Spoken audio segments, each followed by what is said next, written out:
Ma'am मेरा Deepti ma'am के board में था और उनको काफी कोऑपरेशन मिला। उन्होंने कभी होपलेस नहीं होने दिया, शुरू से ही अंत तक सपोर्ट करती रही। मेरा जो प्रेफरेंस था पोस्ट प्रेफरेंस उससे संबंधित मैम ने पूछा। हाँ, एंजाइटी रहती है, स्टार्टिंग में रहती है, लेकिन फिर थोड़ी देर के बाद जो सब चीजें नॉर्मल हो जाती हैं। जी जी। और SIR से रिलेटेड सारे इश्यूज वगैरह पूछे मैम। और हमारा मैं विवेक और आप देख रहे हैं सपनों से सेवा तक। आज मैं पटना में हूँ BPSC भवन के बाहर, जहाँ पे 70वीं की इंटरव्यू चल रही है और हम उनसे जानेंगे कि उनका इंटरव्यू कैसा रहा। हेलो सर, आपका नाम क्या हुआ? मेरा नाम मोहम्मद अय्यूब खान है और मैं सासाराम से बिलोंग करता हूँ। जी जी। और इंटरव्यू का जो माहौल है बहुत अच्छा है और बहुत ही कोऑपरेटिव है। मैम मेरा दीप्ति मैम के बोर्ड में था जी और उनका काफ़ी कोऑपरेशन मिला। उन्होंने कभी होपलेस नहीं होने दिया, शुरू से ही अंत तक सपोर्ट करती रही कि आपके जो भी मुद्दे हैं, जिन मुद्दों को उन्होंने पूछा, जैसे उन्होंने इंटरनेशनल रिलेशन में उन्होंने पूछा हमसे जी इंडिया और इंडिया का स्टैंड टू स्टेट सॉल्यूशन को पूछा उन्होंने। जी फिर उन्होंने बोर्ड ऑफ पीस के बारे में पूछा, जो ट्रम्प के नेतृत्व में जो जी। चल रहे मुद्दे। मेरा जो प्रेफरेंस था पोस्ट प्रेफरेंस उससे संबंधित मैम ने पूछा। ऑप्शन से कोई क्वेश्चन नहीं, नहीं पूछा है? ऑप्शन से मैम नहीं गई क्योंकि उनको लगा कि मैं ऑलरेडी टीचर हूँ और हिस्ट्री विषय ही पढ़ाता हूँ। अच्छा, तो उस हिसाब से- आपका ऑप्शन वैसे क्या है? मेरा ऑप्शनल हिस्ट्री है। हिस्ट्री है। हाँ जी, कम टाइम था। मैम ने 15 से या 10 से 12 मिनट मैम दिया होगा। 10 से 12 जी, मिनट लिया जी। था। और आपने सर ग्रेजुएशन कब कंप्लीट किया था? मेरा ग्रेजुएशन था 2012 में था। 2012 में। उसके बाद से सर आप क्या कर रहे थे? उसके बाद मैं टीचिंग करता हूँ, कंपटीशन में बच्चों को गाइड करता हूँ और जी। हाँ, और जो भी उनको मतलब सही एडवाइस guidance वगैरह होता है, गाइडेंस की जरूरत होती है, मैं उनको ऑप्शन से आपसे कोई क्वेश्चन नहीं पूछा? ऑप्शन से मैम नहीं पूछी।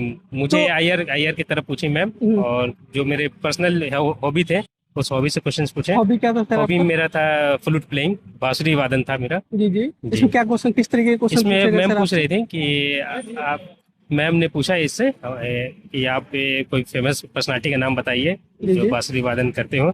और इसके अलावा उन्होंने मैम ने पूछा है कि इसकी प्राचीनता कब से जाती है, मतलब इसका जो इन्वेंशन कब हुआ था, ये सब पूछनी थी। जी। और बाकी ओवरऑल बोर्ड का काफी अच्छा ये रहा है। मेनली आपका जो इंटरव्यू चला वो आईआर बेस ही चला? जी जी, आई आईआर से ही क्वेश्चन सबसे ज्यादा पूछे गए? ऑप्शन से आपसे क्वेश्चन ऑप्शन कुछ से नहीं पूछा नहीं क्वेश्चन थे है? मैम। पोस्ट प्रिपरेशन में और जैसे कि आपने क्या डाला था पहले? मेरा था Bihar administration Bihar police service था। पहला प्रेफरेंस आपका था। जी। तो इससे भी क्वेश्चन पूछा गया कि नहीं, प्रेफरेंस पूछकर मैम छोड़ दी, ज्यादा अच्छा, नहीं पूछी। उसमें पूछा नहीं उन्होंने कि नहीं, आप क्यों ये चीजें हैं? नहीं। ओके। और बाकी ओवरऑल आपका एक्सपीरियंस अच्छा रहा? हाँ, अच्छा था जी। अच्छा, जो बच्चे अभी स्टार्ट कर रहे हैं अपना प्रिपरेशन, उनको आप कैसे, जैसे कि आप एक मेंटर भी रहे हैं, तो आप कैसे गाइड करेंगे उनको कि प्रीलिम्स, मेंस और अगर इंटरव्यू इंटरव्यू के की तैयारी कर रहे हैं तो वो ज्यादा अपने कम्युनिकेशन स्किल पे ध्यान दें और बाकी करंट की न्यूज से अपडेट रहें। और बाकी ऑप्शनल वगैरह का अगर नॉलेज है तो ठीक है, और लेकिन कम्युनिकेशन स्किल अच्छी रखें।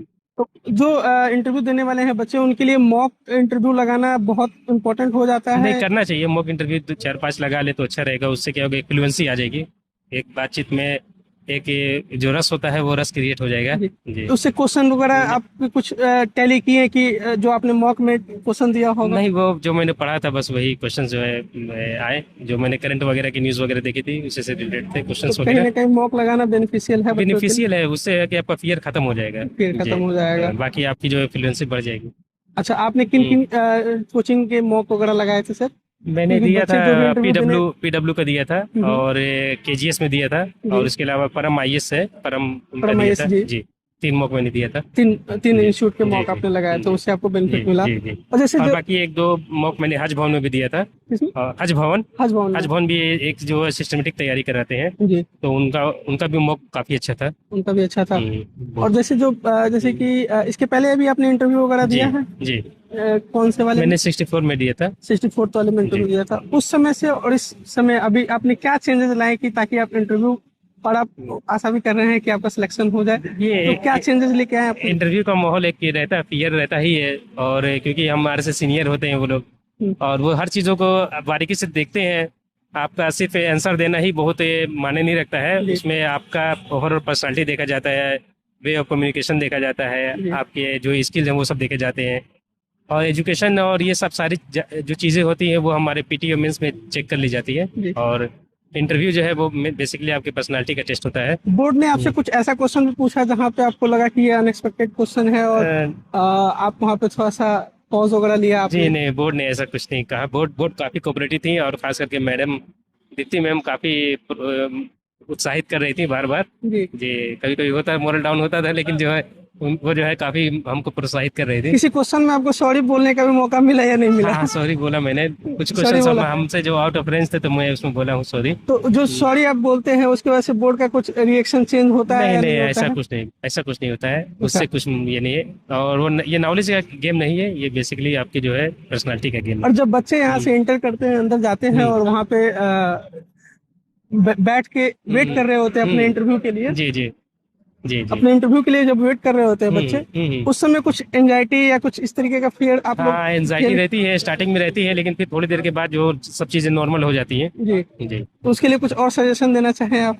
हम यही कहेंगे कि बहुत ज़्यादा पैनिक होने की ज़रूरत नहीं है। इंटरव्यू जो है वो, मैं बार बार यही कह रहा हूँ कि इंटरव्यू आपके पर्सनालिटी का गेम है। जो आपने पूरी ज़िंदगी आपने अपनी अपनी पर्सनालिटी ओवरऑल बनाई है, जी। वो चीज़ें वहीं पर झलकेगी। अचानक से आप अगर आर्टिफिशियल है कृत्रिम रूप से आप अपने आप को सोचेंगे कि वहाँ पर डेवलप कर ले जाएं 1 महीने में, 20 दिन 15 दिन में, तो ये मुश्किल होता है। जी। ये आपकी और यहाँ से जब आप गेट से एंटर करते हैं इंटरव्यू के लिए, तो क्या क्या प्रोसेस से होकर गुजरना पड़ता है? इसमें आप पहला जो होगा वो आपका बायोमेट्रिक लगेगा, फिर उसके जी। बाद आपको अंदर जाएंगे तो आपको स्क्रैच कार्ड दिया जाएगा, और उस स्क्रैच कार्ड को आप जो है स्कैन स्कैन स्क्रैच करेंगे तो जी आपको जी, बोर्ड वो नंबर का- लोटिस सिस्टम है अच्छा। ये जी। और बहुत ही फेयर वे में हो रहा है वर्क जी जी। जी। आपको पता नहीं चलेगा आपका किस बोर्ड में जा रहा है, और उस- ये लक डिपेंडेंट करता है कि आपका किस बोर्ड में जा रहा है।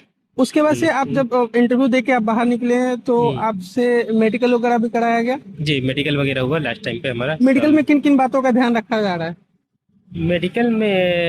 मेडिकल में जो जो आपका ओवरऑल लुक है, उसमें जो है आपको शुगर वगैरह बीपी वगैरह जांच किया जाएगा, जी। और आइज वगैरह के लिए आयरन भी वगैरह, कुछ- हाँ आइज वगैरह है, फिर आपका जो ये जो फ्लूड है यूरिन का? जी यूरिन, और उसके बाद जो ब्लड ये टेस्ट बोन वगैरह? बोन जो है जी। ये सब चेक होता है। अच्छा, बोन जॉइंट जो हाँ जी, होता है बोन वो, जॉइंट हो गया, अगर फिर आपका आपको जो है, कोई preference है हाँ जी, वो जो फ्लैट फुट होता है ना, जी। वो नहीं होना चाहिए। फिर आपको वो आपको ब्लैक होता है ना, क्या बोलते हैं, जो आप नहीं पहचान पाते हैं, अच्छा, कलर ब्लाइंडनेस। ब्लाइंडनेस, कलर जी। ब्लाइंडनेस जी, हाँ, उस चीज का भी हाँ जी, जांच जी, होता जी, है। जी, जी, अच्छा, जैसे कि जो बच्चा है जो अभी जी। स्टार्ट करने जा रहा जी, है, जी। तो उसका फाउंडेशन कैसे उसको बिल्डअप करना चाहिए? जो 12th क्लास से पास आउट होकर ग्रेजुएशन में गया है, फिर एक सेल्फ स्टडी करें, और उसके बाद अगर किसी का Resources कैसे follow करें? क्योंकि- गाइडेंस वगैरह मिलता है तो किसी टीचर का या किसी मेंटर का सहारा ले लें। आपने सब कहीं से क्लासेस वगैरह लिए हैं? जी हमने लिया था, दिल्ली में थे, मैं तो दिल्ली में मेंटरशिप ज्वाइन किया था। अच्छा, मेंटरशिप प्रोग्राम ज्वाइन किया था, जी, वहाँ से जी। आपको जो भी रिसोर्सेज है जी जी, उन्होंने हाँ बताया। रिसोर्सेज है, और बाकी मेंटरशिप कर ले जाएंगे तो अच्छा रहेगा, आपके लिए चीज़ें आसान हो जाएगी, जो चीज़ें लेट में होंगी वो जल्दी कवर हो जाएंगी जिस आपकी। तरीके से पीटी का चेंजेस आ रहे हैं हम्म। बीपीएससी में, तो उससे एनसीईआरटी पढ़ना ज्यादा इम्पोर्टेंट हो जाता है। हाँ हाँ बिल्कुल, एनसीईआरटी पढ़िए, और जो कुछ बुक्स वगैरह है जो अच्छे राइटर की हैं, ऑथर की हैं, उनको पढ़िए आप, जी। वो सारी चीज़ें आपके लिए बेनिफिशियल आंसर रहेगी। राइटिंग के लिए सर, मेंस के लिए हाँ क्या? मेंस में आंसर राइटिंग बहुत मायने रखता है, अच्छा नंबर अच्छे आंसर राइटिंग से ही आता है, और अगर मेंस में आप अच्छा कर ले जाते हैं तो इंटरव्यू एक सिर्फ आपके लिए नॉर्मल चीज़ें हो जाती हैं जी। जी, सिर्फ फॉर्मेलिटी हो जाती है, क्योंकि आपने मेंस में इतना अच्छा कर लिया है, और फिर आपको फियर नहीं रहेगा क्रिएट होगा इंटरव्यू का। पिछले बार जो आपने इंटरव्यू दिया था और इस बार जो इंटरव्यू दिया, आप उससे ज्यादा सेटिस्फाइड हैं इस बार वाले इंटरव्यू में कि आपने अच्छा किया है? सेटिस्फाइड तो हूँ ही, अब बाकी बहुत सारी चीज़ें लक पे डिपेंड करती है, भगवान